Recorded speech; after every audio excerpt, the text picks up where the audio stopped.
right here. Okay. Would you want me to look at you, or how does that? Yeah. Whatever, yeah. Okay. Dominic, thank you very much for making some time here. I think it's very interesting to speak to you at this event because truth is most of the people that come here are very committed to Africa. They're either already active here or they're specialists in the area. You have to take a global view in your position.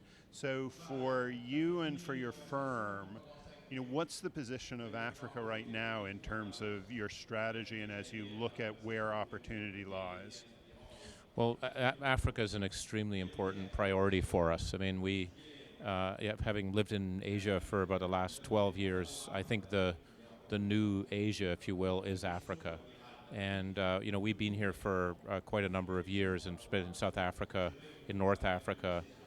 We've opened up in Lagos. We have Angola. We're doing a lot of work in French West Africa, East Africa, and this is where we have to invest because it's where the future is. So I know enough to be dangerous. So I'm trying to spend as much time as I can here to meet people, to see how governments work, what the opportunities are for investment, look for ways that we can help beyond just the work that we do. And I have to say our associates are very excited as well. They also get the sense of excitement about what's happening here. So it's a very high priority. I'm spending a disproportionate amount of my personal time on the continent because we've got to grow it and build it. And is the work, I know you're in Gabon, some of your work is with the government. Is the work across the continent primarily working with the public sector and helping governments, or are you also working with African corporates? I would say it's the majority is with African corporates. Okay. We do work, and we have a good public sector practice, and so we are doing work in actually each of the countries we're involved in. We do work with the government, and public sector practice is important, but the primary focus is actually local African companies, entrepreneurs that are building their organizations. There's some multinational work, but the core of it is private sector African companies. And which sectors are you finding particularly dynamic at the moment? It's actually almost all the sectors, but the three primary ones I would say would be obviously resources, so basic materials would be the mining, the energy, that type of thing. But it's also in financial services and telecom. And then the consumer would be the fourth area, the consumer. It's a very big middle class that's emerging here, and it's very important for many companies to understand how that works. So those are probably the four sectors that are most active. You said you know enough to be dangerous, and Yeah. I don't know if you heard much of the earlier discussion today, but there was some talk about the opportunities and the fact that a number of African financial institutions are building continent-wide networks, or certainly regional networks. Is your sense that good opportunity lies there, or are they going to face difficult competition from global groups? What's the balance there? I'm very bullish on these emerging continental players. There are already some that are actually quite continental in more than 27 or 30 Right. countries. But I'm very bullish because I think it's only 7% of Africans have a bank account. And so the deepening of the financial market is absolutely critical. We're in a very different world here than we are in Europe or in the US, even Asia. So the deepening of the financial market is key for growth. We need bigger financial markets, and banks play a critical role in that. And banks are, I think, a wonderful way too of investing.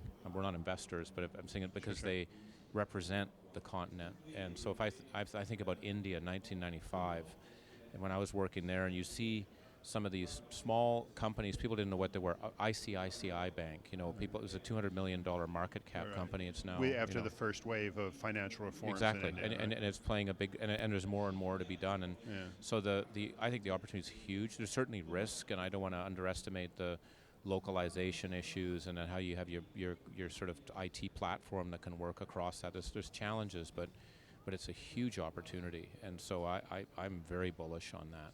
And how much, for McKinsey, how much can you leverage the knowledge and work you've done in other developing markets, emerging markets in Africa? Or are you finding it's that the balance is you need to develop the expertise here that applies specifically to Africa? What's What's the equation there? Well, I think it's both. I don't know what the percent would be, Sure. but just for the sake of it, I'd say it's kind of 50-50. I mean, I do think that our local clients here are global in terms of their demands. They want to be world. This isn't about having some tier 2 model. They want the best in the world thinking that's going on. So our global functional practices, our operations practice, our marketing practice, our IT practice, we have to bring the best in the world. They expect that. Right. Now, obviously, how things work, how the consumer works, how regulation works, you got to understand that, how things get done. They get done in different ways in different countries.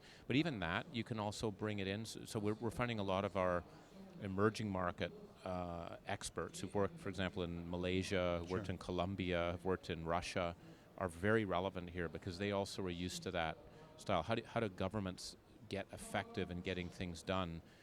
I would argue there's much more to be learned here from other emerging markets than from Western markets. And so, so there's a lot of, if I look at our office composition, it's really like a United Nations of people.